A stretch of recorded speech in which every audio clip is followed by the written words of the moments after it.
Au moment où mes parents ont souri et m'ont dit de partir, j'ai su que ce n'était pas une question d'amour, mais de timing. Je venais d'obtenir mon diplôme. Il était encore chaud entre mes mains quand ma sœur est entrée dans le salon de mon grand-père comme si elle en était déjà propriétaire et a dit, presque gaiement, « La maison est à mon nom maintenant. Tu devrais commencer à faire tes valises. » Pas de cris, pas de colère, juste des sourires, comme s'ils me rendaient service. Ce qu'ils n'ont pas demandé, c'est ce que j'avais déjà fait discrètement, légalement et délibérément. Ils supposaient que j'étais toujours la même Harper qui prenait toujours du recul, qui ravalait son malaise pour préserver la paix, qui ne se battait jamais pour avoir une place dans sa propre famille. Alors, quand ils sont partis ce jour-là, confiants et détendus, ils pensaient que la décision était définitive. Ils pensaient que j'allais disparaître comme d'habitude. Ils n'avaient aucune idée que, des semaines plus tôt, j'avais fait un geste qui allait tout changer, surtout le dimanche où ils sont revenus avec les déménageurs. Ils étaient sûrs d'avoir déjà gagné. J'ai appris à prendre moins de place bien avant de comprendre pourquoi. Dans ma famille, l'amour ne se demandait pas. C'était quelque chose qu'on méritait, ou plus exactement, quelque chose qui atterrissait là où il voulait. Mes parents, Robert et Linda, affirmaient à qui voulait l'entendre qu'ils traitaient leur fille de la même façon. Et sur le papier, ils y croyaient peut-être, mais dans la réalité, cette égalité se dissolvait dans ces petits moments qui ne faisaient jamais partie des histoires de famille. Ma petite sœur, Émilie, avait le don d'occuper toute la maison sans même y penser. Si elle était contrariée, la maison s'adaptait à son humeur. Si elle voulait quelque chose, on en discutait immédiatement, avec précaution, comme d'un problème à résoudre. Quand je voulais quelque chose, la réponse était différente. Harper, tu es grande. Tu comprends, disait ma mère, se tournant déjà à moitié vers Émilie. Tu es indépendante, ajoutait mon père. Tu n'as pas besoin d'autant. Alors j'ai appris à ne plus rien demander. J'ai appris à acquiescer quand les plans changeaient à la dernière minute. J'ai appris à sourire quand les réussites d'Émilie étaient célébrées plus fort, plus longtemps, avec plus de fierté. J'ai appris à accepter les compliments en silence et les déceptions encore plus discrètement. Avec le temps, il est devenu plus facile de ne plus rien demander du tout. Poser des questions, pleines d'espoir, me ramenait généralement à me rappeler pourquoi je ne devais pas. De l'extérieur, tout semblait parfait. Dîner du week-end, photos de vacances, le genre de voisin qu'on qualifie de proche. Mais à l'intérieur, l'attention était focalisée sur une seule personne, et j'ai appris à me contenter des miettes. On ne profitait pas de moi. On ne m'ignorait pas complètement. J'étais simplement mise de côté. Et d'une certaine manière, cela rendait tout plus difficile à expliquer, même à moi-même. Le seul endroit où je ne ressentais pas cela, c'était chez mon grand-père. George Miller vivait dans une petite ville côtière, dans une maison qui n'a jamais cherché à impressionner qui que ce soit. Les planches du porche grinçaient toujours aux mêmes endroits. L'air sentait toujours légèrement le sel et le pain. La nuit, on pouvait entendre l'océan si l'on tendait l'oreille attentivement, avec constance et patience. Quand j'étais là-bas, personne ne me mettait la pression. Personne ne me comparait. Personne ne disait que j'en faisais trop ou pas assez. Mon grand-père m'écoutait quand je parlais, non pas poliment, mais délibérément, comme si mes mots avaient une quelconque importance simplement parce qu'ils étaient les miens. En vieillissant, j'ai commencé à venir plus souvent. Au début, c'était des petites choses, faire les courses, l'emmener à ses rendez-vous, l'aider à trier le courrier. Puis, c'est devenu plus fréquent. Gérer les factures quand il oubliait les dates, rester avec lui les après-midi tranquilles quand la maison paraissait trop silencieuse. Je n'y allais pas parce qu'on me le demandait, mais parce que c'était naturel, parce que dans cette maison, je n'avais pas à mériter ma place. Mes parents et Émilie venaient aussi me voir, mais surtout pour les fêtes ou quand il fallait parler de quelque chose. J'ai remarqué la différence, même si je ne l'avais pas encore dit. Je me disais que les familles étaient compliquées, que chacun exprimait son amour à sa manière, que cela valait la peine de faire des sacrifices pour préserver la paix. Quand j'ai terminé mes études et reçu mon diplôme, mon grand-père était décédé. Mais sa maison restait le dernier endroit où je m'étais sentie pleinement comprise. Et je ne réalisais pas encore à quel point cela comptait pour moi, ni à quelle vitesse ma famille essaierait de me priver de ce sentiment. Après l'obtention de mon diplôme, rien n'a changé tout de suite, et c'est ce qui aurait dû me mettre la puce à l'oreille. Je suis restée chez mon grand-père, me disant que je méritais bien un moment de répit. Je suis retournée au travail. J'ai déballé mes cartons lentement. J'essayais de laisser le silence s'installer sans le questionner. Mais les familles comme la mienne ne restent pas longtemps silencieuses, surtout quand il y a un enjeu. La première question est venue de ma mère. « Alors, Harper, m'a-t-elle dit un soir au téléphone, d'un ton détendu qui semblait réciter, « As-tu réfléchi à ce que tu vas faire de la maison ?» Je me souviens d'être restée plantée là, dans la cuisine, à fixer le même point sur le plan de travail pendant qu'elle parlait. Elle ne m'a pas demandé comment j'allais. Elle n'a pas mentionné mes études, juste la maison. Je suis encore en train de réfléchir, ai-je répondu prudemment. Eh bien, a-t-elle répliqué, c'est une lourde responsabilité pour une seule personne. Les impôts fonciers, ça coûte cher. L'entretien non plus. On s'inquiète juste pour toi. On s'inquiète juste pour toi. Cela semblait gentil, raisonnable, presque affectueux, et si cela s'était arrêté là, j'aurais pu le croire, mais ce ne fut pas le cas. Quelques jours plus tard, mon père a appelé. Il était moins subtil. Tu sais, Harper, dit Robert en s'éclaircissant la gorge comme il le faisait lorsqu'il pensait être pragmatique. Ton grand-père a travaillé dur pour cette maison. Tu ne veux pas te laisser submerger et faire des erreurs. Quel genre d'erreurs? Demanda-t-il. Oh, tu sais, répondit-il rapidement, prendre du retard dans les paiements et laisser traîner les choses. Ce serait dommage. Dommage pour qui? Il ne dit rien. Puis il y eut Émilie. Elle commença à débarquer sans prévenir. Toujours avec une excuse qui semblait assez anodine. Maman disait qu'elle avait oublié un pull. Je voulais juste prendre quelque chose. Je crois que j'avais oublié.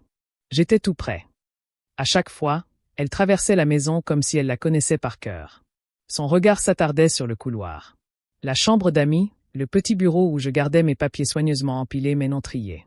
Tu t'occupes toujours de toutes les factures toi-même? Demanda-t-elle un après-midi, appuyée contre l'encadrement de la porte et souriante. L'électricité, l'assurance, ce genre de choses. Je suis juste curieuse. Juste curieuse. Je me suis dit de ne pas y voir plus clair. J'ai toujours fait ça. Chercher des explications ne m'a jamais réussi. D'habitude, ça finissait toujours par quelqu'un qui me disait que j'exagérais. Mais les remarques continuaient. Ce ne serait pas juste qu'une seule personne garde tout. Ce ne serait pas moi. Ça me le permettra. Ton grand-père aurait voulu partager. On est une famille. Les choses devraient être simples. Ils employaient des mots comme justice et unité. Ils enrobaient chaque phrase d'inquiétude avec une telle subtilité qu'il semblait presque impoli de les remettre en question. Et pendant un temps, je les ai laissés faire. J'ai souri. J'ai hoché la tête. J'ai donné des réponses vagues qui sonnaient coopératives sans rien promettre. Pourtant, au fond de moi, quelque chose clochait. Ce qui a finalement fait craquer mon déni, ce n'était pas une simple conversation. C'était un souvenir. Des années plus tôt, j'avais vu mes parents emprunter de l'argent à un parent pour quelque chose qu'ils qualifiaient de temporaire. Ils avaient promis de rembourser rapidement. Avec le temps, et chaque fois que le sujet revenait sur le tapis, l'histoire changeait. Le proche était devenu difficile, ingrat, obsédé par l'argent. Je me souvenais de la facilité avec laquelle la situation avait basculé et de la rapidité avec laquelle chacun avait accepté d'oublier la promesse initiale. Ce soir-là, assise seule dans le salon, j'écoutais la maison se refermer sur moi.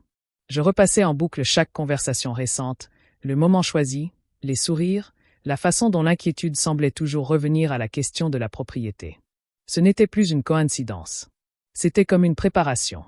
Pour la première fois de ma vie, je n'ai pas refoulé ce sentiment. Je ne me suis pas dit que j'imaginais des choses. Je n'ai pas cherché à être conciliante. Au lieu de cela, je me suis posé une question que je ne m'étais jamais posée auparavant. Et si, cette fois, je n'attendais pas de voir jusqu'où cela pouvait aller? Une fois cette pensée assimilée, j'ai réalisé autre chose. Quelque chose qui m'a noué l'estomac, mêlant étrangement peur et lucidité. Si ma famille pensait avoir droit à cette maison, elle n'allait pas le réclamer indéfiniment. Elle finirait par décider. Le lendemain matin, une fois cette pensée assimilée, je pris une longue pause déjeuner sans dire à personne où j'allais. Je m'habillai comme pour un jour de travail ordinaire. Rien qui puisse trahir ma peur ou mon urgence. Si on m'avait posé la question, j'aurais dit que je faisais des courses. C'était la première règle que je m'étais fixée. Rien ne changerait en apparence dans ma vie. Si ma famille pensait que je stagnais, elle se rapprocherait. Et j'avais besoin qu'ils soient suffisamment proches pour pouvoir faire une erreur. Le cabinet d'avocat était calme, coincé entre un cabinet dentaire et un petit cabinet comptable du centre-ville. Pas d'enseigne Tapax en grave-l'œil, pas de chichi, juste une plaque en laiton sur la porte. Michael Turner, avocat spécialisé en succession et administration de biens. Il ne m'interrompit pas. Il ne me pressa pas. Je lui racontai tout. Mon grand-père, la maison, ma famille, cet intérêt soudain, leur façon de parler. Je parlais plus longtemps que prévu. Quand j'eus enfin terminé, j'avais la gorge serrée, comme si j'avais retenu mon souffle sans m'en rendre compte. Michael se laissa aller dans son fauteuil et joignit les mains. Ce que vous décrivez, dit-il calmement, est assez courant. Cette simple phrase m'a fait me sentir moins seul que je ne l'avais été depuis des semaines. Il m'a expliqué comment des situations comme la mienne se déroulaient souvent. Comment des familles se persuadaient d'avoir droit à quelque chose simplement parce que cela leur semblait logique. Comment les retards et les hésitations jouaient en faveur de ceux qui étaient prêts à insister d'abord et à s'excuser ensuite.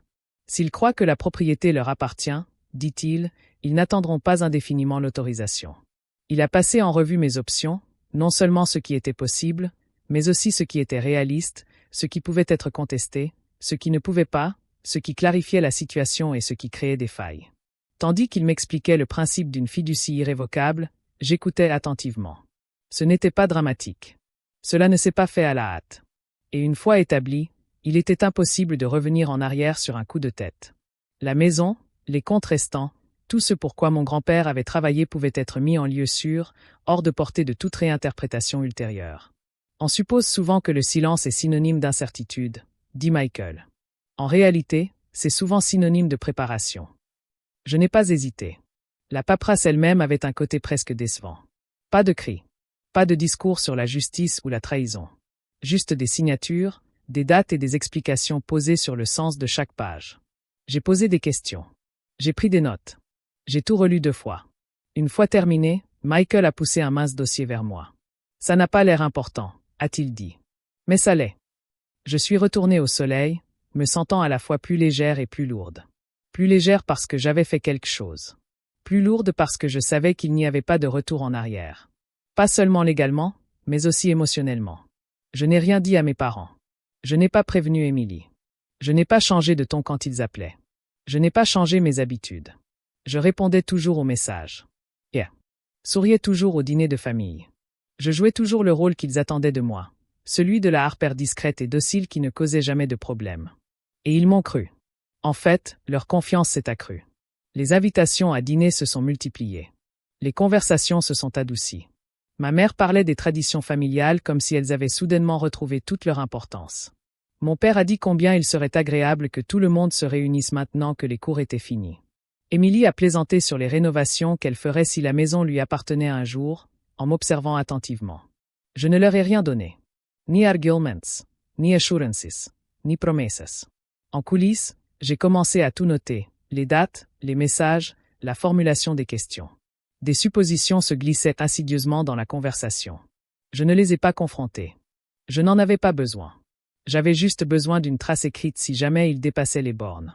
Et finalement, ils l'ont fait. Le premier signe était la colère ou l'accusation. Il y avait de l'urgence. Ma mère a appelé un après-midi, la voix tendue, teintée d'inquiétude, mais avec une expression que je ne lui connaissais pas. « Il faut qu'on parle bientôt », a-t-elle dit. À propos de la maison. Ça ne peut pas attendre. Quelques minutes plus tard, Émilie a envoyé un texto. On passera ce week-end. Ce sera plus facile à expliquer en personne. Je suis resté un long moment à fixer mon téléphone avant de le poser face contre table. À ce moment-là, j'ai su exactement ce qu'il préparait.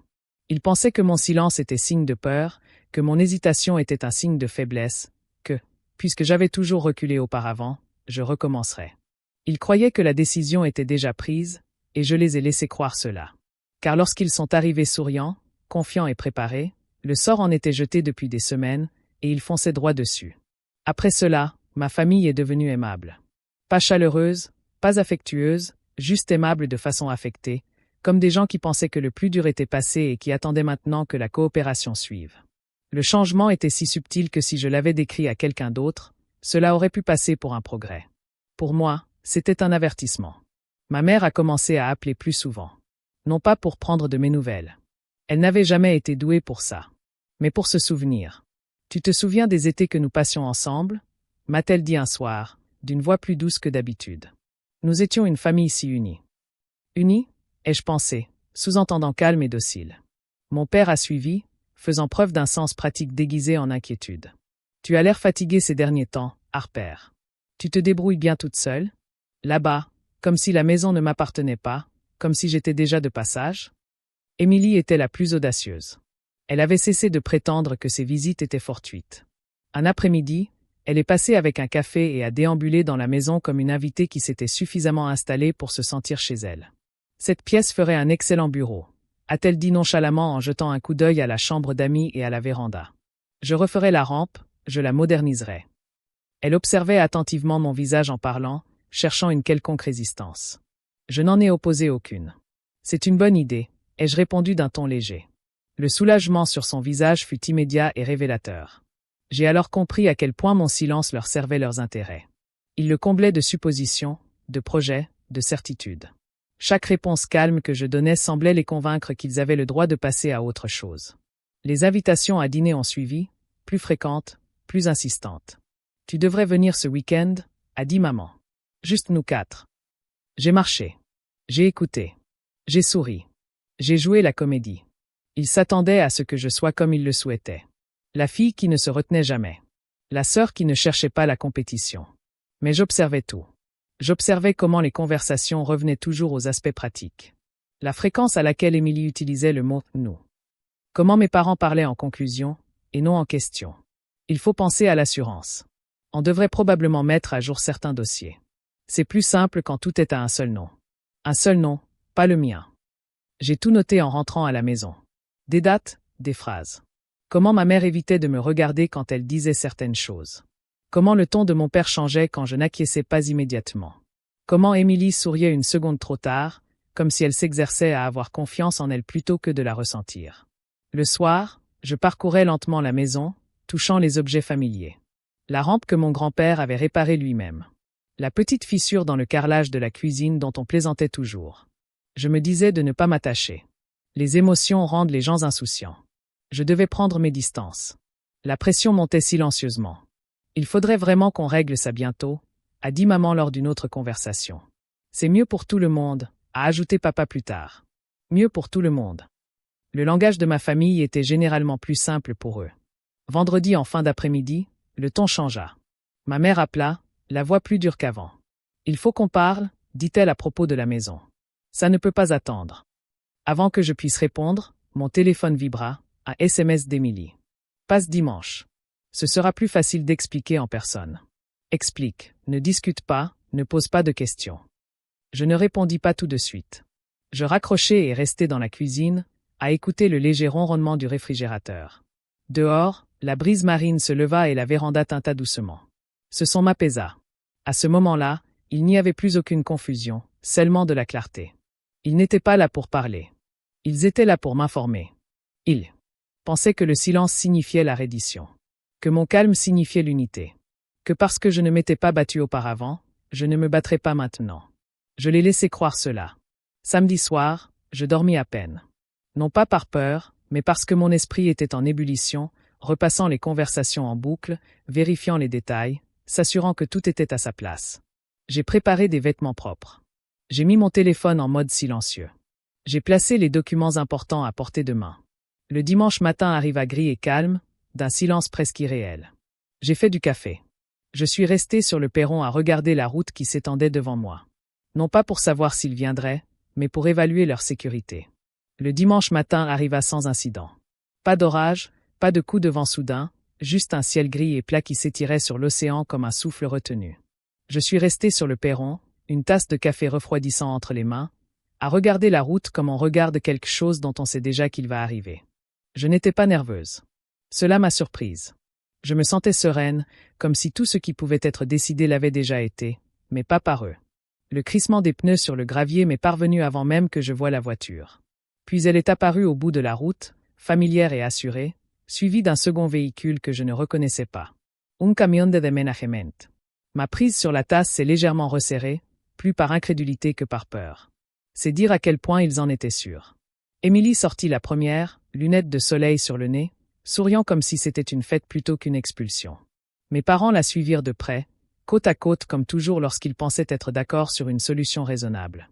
Émilie ne prit même pas la peine de bavarder. « On a tout réglé », dit-elle en brandissant une liasse de papier impeccable avant même que je puisse dire bonjour. « La maison est à mon nom maintenant. » Ma mère inclina la tête, sa voix s'adoucissant aussitôt. « Ce n'est rien de personnel, ma chérie. C'est exactement ce qu'il y a de mieux pour la famille. » Mon père hocha la tête et croisa les bras. « Tu as ta vie ici, Harper. Il faut que cet endroit soit à la hauteur. » La Jerez, comme si je ne l'avais pas déjà fait. Je regardais les papiers sans les toucher. Encre bleue, bornette, cachet qui semblait assez officiel au premier abord. Ils avaient fait leurs recherches, ou du moins le croyaient-ils. « Tu dois sortir ce soir », ajouta Émilie d'un ton léger, comme pour me rappeler de ramener les restes. « Voilà. Pas une question, Pas une dispute, un verdict. Pendant un instant, aucun des deux ne dit un mot. Ils me fixaient, attendant la réaction qu'ils espéraient. Confusion, panique, peut-être des larmes, quelque chose qui confirmerait l'image qu'ils s'étaient déjà faite de moi. Au lieu de cela, je prononçai un seul mot, d'accord. Le soulagement fut immédiat. Les épaules d'Émilie s'affaissèrent. Ma mère expira. Mon père se détendit, comme s'il venait de conclure une conversation difficile. Bien, dit rapidement ma mère. Je savais que tu comprendrais. Émilie sourit davantage. Nous reviendrons plus tard avec les déménageurs. Ce sera plus simple si nous gérons tout en une seule fois. J'ai hoché la tête. Je me suis même écarté pour les laisser passer, comme d'habitude. Ils sont partis, pensant que le plus dur était fait. 2 jours plus tard, ils sont revenus. Cette fois, le camion de déménagement s'est arrêté tout en haut de l'allée, bruyant et blanc sur le ciel grisâtre. 2 déménageurs en sont sortis, se sont étirés et examinaient déjà la maison comme s'il s'agissait d'une simple livraison. Emily Rayonate. Ça va aller vite, a-t-elle dit en claquant des mains. Oui, partez avant midi. Mes parents se tenaient derrière elle, dynamiques et confiants, discutant déjà de l'organisation. Il faut commencer par le canapé. Faites attention à ne pas rayer le parquet. Harper, tu devrais commencer à emballer tes affaires. Je suis sorti sur le perron. Je n'étais pas seul. Michael Turner se tenait à côté de moi. Il avait exactement la même allure qu'à son bureau. Calme, posé, un gros dossier sous le bras. Un calme imperturbable, qui ne s'agite pas, qui attend. Les déménageurs ont ralenti les premiers. L'un d'eux hésita. Ils sentirent le changement d'atmosphère. Le sourire d'Émilie vacilla. Mes parents échangèrent un regard. Michael s'avança légèrement. Je dois confirmer l'identité de mon interlocuteur, dit-il calmement. Il énuméra leurs noms sans hésiter. Mes parents se figèrent lorsqu'il les prononça à voix haute, comme si le fait d'être identifié prenait soudain une importance capitale. Je suis ici concernant le statut juridique de cette propriété. Mon père fronça les sourcils. Et c'est vous. Michael ouvrit le dossier juste assez pour qu'il puisse apercevoir les documents à l'intérieur. Je travaille pour le bureau du cadastre local, dit-il. Cette maison a été transférée à une fiducie irrévocable il y a plusieurs semaines. Harper en est l'unique fiduciaire. Le silence qui suivit fut pesant, si dense qu'il me pesait sur les oreilles. Émilie rit la première. Son rire devint sec et tranchant. Ce n'est pas possible, dit-elle rapidement. Nous avons les papiers. Michael hocha la tête une fois. Je les ai vus. Écoutez, reprit ma mère, la confusion se muant en irritation. Il doit y avoir une erreur. Nous avons corrigé une erreur dans le testament. Il n'y avait pas d'erreur, répondit calmement Michael. Et toute tentative de changement de propriétaire sans l'autorisation du fiduciaire est nulle. Emily Pallet. Ça n'a aucun sens, dit-elle plus vite maintenant. Tout a été correctement enregistré. Michael feuilleta son dossier. Les documents ont été déposés par un service non vérifié. Les informations du notaire ne correspondent pas au registre de l'État. Cela seul invalide le transfert.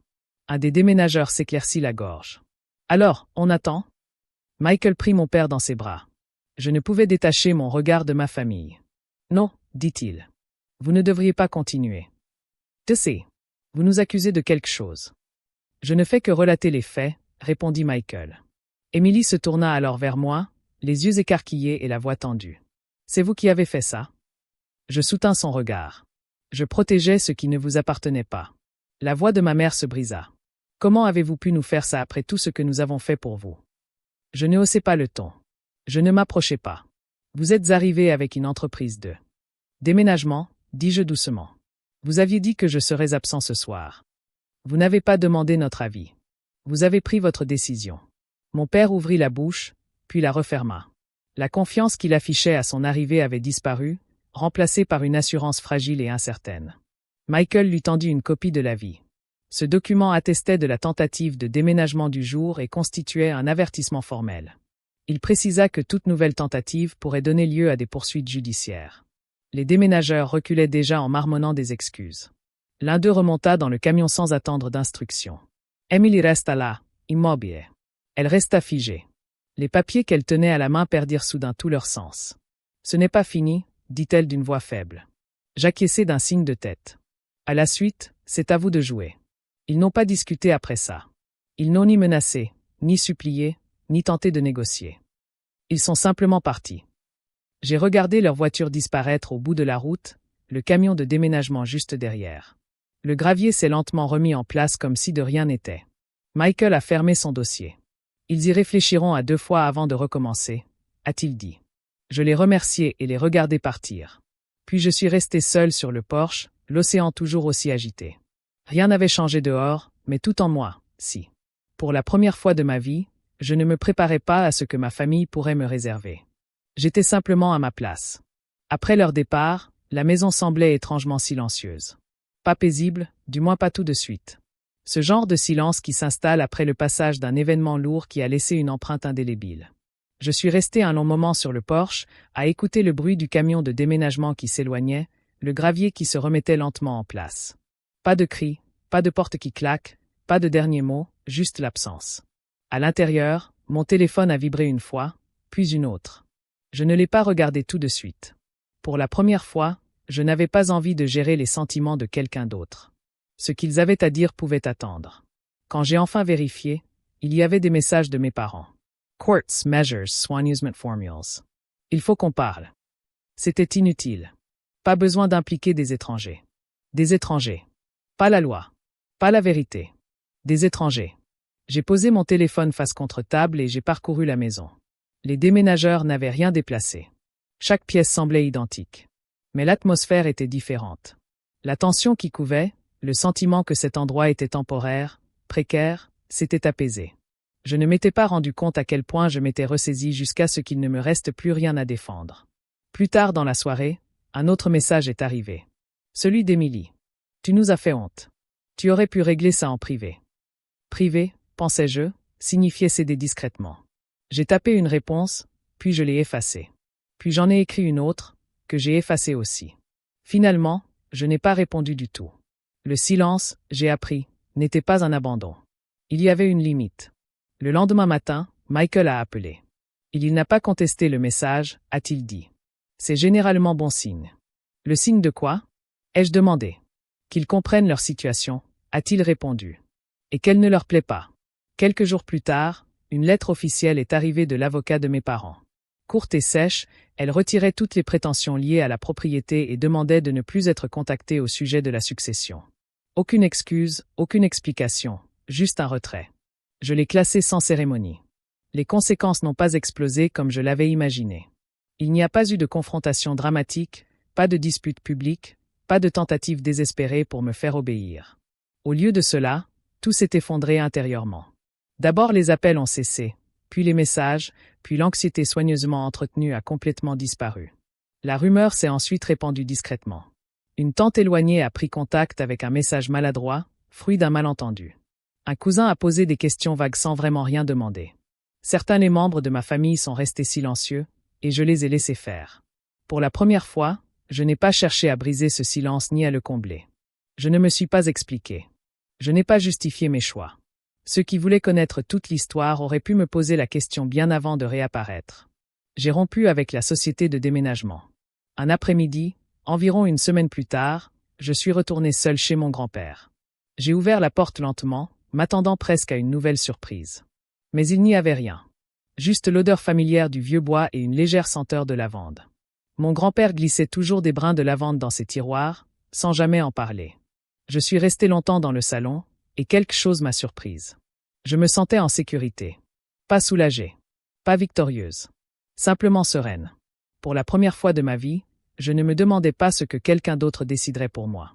Je n'attendais pas la permission de rester. La maison n'était pas un trophée. La protéger était une limite que j'avais posée. Et dehors, la mer continuait de bouger, imperturbable et indifférente. Comme toujours. Le temps ne s'est pas écoulé comme je l'espérais. Après le silence, j'ai continué à attendre la prochaine vague, une autre confrontation, une autre tentative, un message soigneusement formulé pour ouvrir la porte que j'avais enfin fermée. Mais rien n'est venu. À la place, les jours se sont étirés, silencieux et incertains comme une vie. Je n'avais jamais appris à simplement vivre. Au début, le silence pesait lourd. J'avais passé tant d'années à anticiper les réactions de ma famille que ne plus avoir à le faire me donnait l'impression d'avoir oublié une responsabilité essentielle. Chaque fois que mon téléphone sonnait, mon corps réagissait avant mon esprit, épaules crispées, souffle coupé, jusqu'à ce que je réalise que ce n'était pas eux. Ils étaient partis. Sans drame. Sans colère. Juste absents. Quelques semaines plus tard, j'ai appris par un proche que mes parents prenaient leur distance. C'était l'expression utilisée. Pas nous avons dépassé une limite. Pas nous avons eu tort. Juste de la distance. Émilie ne m'a jamais contacté. Cela m'a fait plus mal que je ne l'aurais cru. Pas tant pour le silence lui-même, mais pour ce qu'il révélait. J'ai fini par cesser d'essayer de comprendre. À la place, je me suis concentré sur la maison. J'ai ouvert les cartons lentement, décidant de ce que je garderais et de ce que je laisserais partir. J'ai trouvé de vieux papiers écrits par mon grand-père, liste de courses, rappels, pensées inachevées. Et puis, un petit papier avec mon prénom écrit de sa main soignée. Ce n'était ni un testament ni une instruction. Juste mon nom, une seule fois. Comme s'il avait voulu se souvenir de quelque chose d'important. Ce détail est resté avec moi. J'ai fait quelques changements dans la maison, mais avec douceur. J'ai réparé ce qui devait l'être. J'ai conservé ce qui comptait. Je n'ai pas rénové pour l'effacer, ni tenté de le remplacer. J'ai laissé l'espace respirer comme il l'avait toujours fait. Avec clarté. Ce que ma famille cherchait n'avait jamais vraiment été la maison. Il s'agissait de contrôle. La maison n'était qu'un prétexte. Les pensées ne duraient jamais longtemps. Chaque fois qu'elles revenaient, je repensais au camion de déménagement, au papier, à l'assurance sur leur visage quand ils m'avaient dit de partir. Les limites ne sont pas de la cruauté. Je me le rappelais sans cesse. Lentement, mon corps a compris ce que mon esprit savait déjà, je n'étais plus en danger. Personne ne viendrait me prendre quelque chose pendant mon sommeil. L'espace que j'occupais était le mien de droit, pas par permission. J'ai commencé à faire des projets qui ne tournaient plus autour des attentes des autres. J'ai passé des week-ends dans la maison sans me sentir observé. J'ai invité des amis sans répéter d'explications. Je me suis autorisé à exister sans me réduire. Et dans cet espace calme, stable, incontesté, j'ai compris ce que mon grand-père m'avait toujours montré. L'appartenance n'est pas quelque chose qu'on mendie. C'est quelque chose qu'on protège. Je n'ai rien gagné ce jour-là. Je n'ai rien pris à qui que ce soit.